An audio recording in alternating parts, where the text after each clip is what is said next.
C'est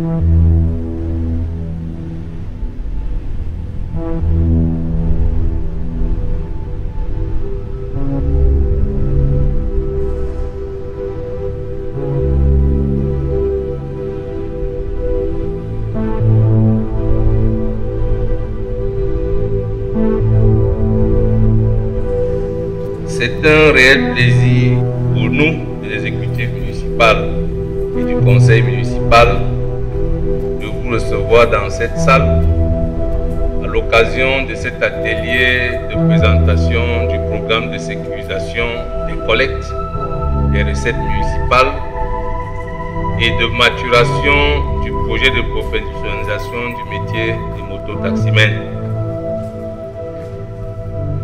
C'est un jour inédit qui va montrer aux yeux de l'opinion publique nationale et internationale que la commune de Tchang s'inscrit en droite ligne de la décentralisation qui est voulue dans notre pays et qui a vu ses premiers rudiments entrer en marche dès 1996. Vous savez que les préoccupations que nous avons au sein de ce conseil municipal sont nombreuses. Lorsque nous sommes arrivés à la magistrature municipale,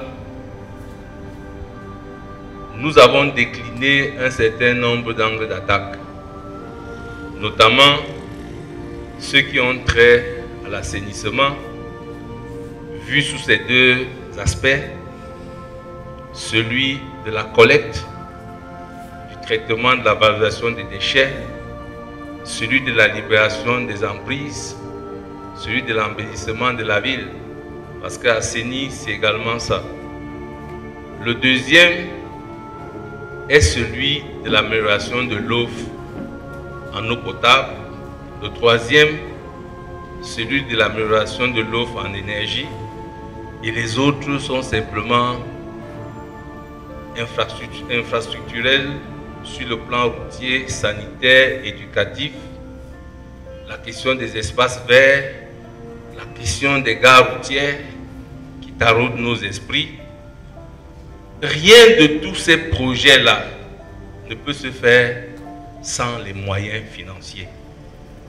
C'est pour cette raison que l'exécutif municipal, au regard de ces angles d'attaque qui ont été définis dès le départ, a donc mis sur pied un ensemble de projets et programmes, parmi lesquels celui de la sécurisation des recettes. C'est ce qui nous amène ici ce jour. Mais également, nous avons été très préoccupés pour la question de l'ordre public. Ceux qui ont une mémoire fraîche vont se rappeler que les mototaximens qui sont là se sont presque soulevés un matin. Mais ce n'était pas le fait de la commune, ce n'était pas le fait du conseil municipal, et c'est bon de le dire. Nous étions simplement en train de vivre une action qui avait été menée par l'autorité administrative. Mais nous avons pris nos responsabilités. C'est pour cela que vous avez été conviés ici ce jour. Et vous savez également que pour que le programme que nous allons vous proposer ce jour se mette en place, il fallait également qu'on ait des moyens. Donc nous comprenons très bien que les deux raisons pour lesquelles nous sommes ici nécessitent des moyens financiers. Et chacun parmi nous doit contribuer pour qu'on puisse les avoir et implémenter tout ce qui nous embête. Parce que ce soit les mototaximens ou que ce soit les transporteurs tout court, vous avez posé un problème qui a trait au lieu où vous devez démarrer vos activités, c'est-à-dire les points de chargement. Et ces points de chargement nécessitent la mise en place d'un certain nombre de commodités, telles que des toilettes publiques, telles que les zones effectives de chargement. Et pour y arriver, on a besoin des moyens. Nous avons besoin d'être tous citoyens. Nous avons donc besoin, chacun en ce qui nous concerne, de faire les contributions qui sont attendues dans notre territoire. Donc la rencontre de ce matin est hautement importante. Et pour avoir ces moyens, il était donc important qu'une stratégie de collecte soit mise en place. Parce que, voyez-vous, notre territoire a un potentiel qui est certain. Mais nous nous sommes rendus compte qu'il s'était développé ce que nous pouvons appeler une espèce d'économie souterraine. Ça veut dire qu'il y avait une espèce d'éparpillement des recettes que nous attendions. Il était bon, et cela a déjà été dit et fait, que le distinguo soit à nouveau bien établi entre ceux qui émettent, ceux qui perçoivent et ceux qui recouvrent. Parce qu'on ne voyait plus le distinguo. À un moment donné, ceux qui percevaient se sont mis à recouvrir. Nous nous sommes même rendus compte qu'il y a des gens qui collectaient indûment. Et pour ce faire, l'exécutif a dû commettre un cabinet qui aujourd'hui est là parce qu'on travaille avec lui depuis près de 2 mois. Ce qui sera démontré ce jour et qui va être implémenté avec l'effort de nous tous. Parce que vous savez, on a beau avoir le meilleur système du monde, si on n'a pas des hommes qui sont intègres, si on n'a pas des hommes qui sont soucieux, il devient très difficile d'implémenter quelque chose de bien élaboré. Donc ce système qui sera mis en place dans les minutes qui vont suivre, après la petite démonstration, va permettre une collecte efficiente de nos recettes. Un travail a été fait de main de maître par ce cabinet, appuyé par le maire Sanou. Vous savez qu'on a la chance d'avoir dans notre conseil municipal toutes les expertises dans tous les domaines. Donc nous avons travaillé pendant presque 1 mois pour paramétrer la base de données. Le système est simple, comme on va le constater tout à l'heure. À partir des terminaux, on va émettre des tickets. Tickets qui seront recontrôlés par des personnes qui passeront à des heures indues et qui ne seront pas déterminées le jour où l'opération va se faire. Ça signifie que vous voyez qu'on est en train de mettre tout le monde en branle. Parce que le ticket que vous aurez sera à nouveau scanné par quelqu'un d'autre qui viendra pour voir s'il est authentique.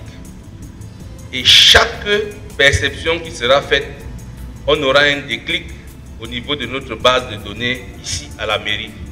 Et le maire qui parle l'aura dans son téléphone, en temps réel.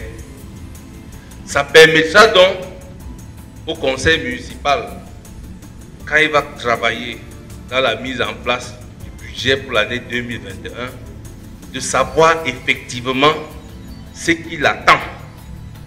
Parce qu'en amont, un travail a été fait au niveau des marchés. Les services techniques ont mis à contribution leur intelligence, leurs compétences. On a fait ce qu'on appelle un mappage des marchés. Si vous prenez le marché Nchouka qui est là, on connaît exactement le nombre de boutiques, on connaît chacun qui est dans une boutique. Ce qui était très difficile avant. Ça a été fait pareillement au marché Tsimfum. On a terminé au marché A. Au marché B, je pense que c'est presque terminé. Ça signifie que nous connaissons désormais tous ceux qui occupent nos boutiques. C'est d'ailleurs dans ce travail que nous avons constaté qu'on avait des arriérés de plus de 12 millions de francs. Et nous avons déjà encouragé les services de recouvrement qui se sont rapidement mis au travail et qui ont recouvré à ce jour, en l'espace d'1 mois, je crois, 4 millions de francs. Ça, c'est un exploit et c'est à l'actif de cet exécutif, de ce conseil, que je vous prie d'acclamer. Et je remercie évidemment au nom des exécutifs tous les acteurs qui ont décidé de jouer le jeu, parce que c'est de ça qu'il s'agit. Et le receveur qui est là aujourd'hui peut également désormais savoir exactement ce qu'elle a eu en une journée et travailler sereinement dans la planification. Parce que vous savez, cet exécutif a un triptyque: diagnostiquer, planifier, programmer et décliner les actions. Voilà comment nous travaillons dans la mandature des défis. Et nous souhaitons surtout que chacun parmi nous joue le jeu. Vous verrez que cet exécutif, cette mandature des défis a aussi innové en mettant en place ce que nous avons appelé des conseillers référents. Et je puis vous dire que c'est à travers le référent Pombo Evis qui est là, qui est dans le secteur de la fiscalité, qu'on a fait ce qu'on appelle l'ilotisation de la ville de Tchang. Donc la commune de Tchang est ilotisée. Je crois qu'on a 10 îlots. Donc on sait exactement qu'entrer dans l'îlot 1, voici les contribuables que nous avons. Et vous savez que dans ce domaine qui a trait à la collecte de recettes, lorsque vous fixez un contribuable, vous pouvez tirer tout ce que vous voulez de lui. Pendant que la mairie viendra prendre des loyers, les impôts viendront prendre ce qu'ils ont à prendre en termes de taxes. Ça repartira à Yaoundé, ça reviendra dans le cadre de la péréquation, et c'est ce qu'on appelle les centimes additionnels communaux. Parce que les gens ne savent pas très bien où ça sort. C'est une collecte qu'on fait d'abord ici, qui repart, parce que l'État estime qu'il y a des communes qui n'ont pas de moyens pour pouvoir subvenir à leurs besoins. Donc il y a un partage qui se refait sur la base du volume des populations. Et c'est comme ça que des villes comme Tchang peuvent avoir des centimes qui sont un peu plus consistants que d'autres, Tchang étant la deuxième plus grande ville de la région de l'Ouest. Mais les préoccupations sont grandes et nombreuses. C'est pour cela que je vous prie, chers contribuables, que nous fassons preuve de beaucoup de citoyenneté pour que cette collecte-là permette à ce que nous adressons les questions dont nous avons parlé. Les pluies sont en train de s'achever, on doit refaire les routes. Je pense que tout le monde qui ici habite dans un quartier où il y a un problème de route. Comment ferons-nous sans moyens? Nous ne pourrons rien faire. C'est pour cela que nous comptons beaucoup sur l'implémentation de ce projet. Et je pense que les employés de la mairie se sentiront plus à l'aise. Vous voyez bien que les conseillers qui sont ici se sont battus. Les salaires ont été payés, mais je peux vous dire que la mairie de Tchang est parmi celles qui n'a pas encore eu ces centimes additionnels communaux. Peut-être vous le savez. On ne l'a pas eu. Hier, au niveau du colloque, nous signalions encore cela, que les gens ont vu, Tchang n'a pas eu, Tchang n'était pas la seule mairie qui n'avait pas eu. Ça veut dire que si on n'a pas la capacité de développer notre potentiel pour avoir nos ressources propres, on sera en difficulté. Et nous comprenons donc tous que si on fait mieux, la commune sera bien, les populations qui y vivent se sentiront à l'aise. C'est pour cela que je vais exhorter tous ceux qui sont ici aujourd'hui d'aller dans ce sens-là pour que vive la commune de Tchang, vive le Cameroun et son illustre chef, bien nommé le président Bia. Je vous remercie pour votre bienveillante attention.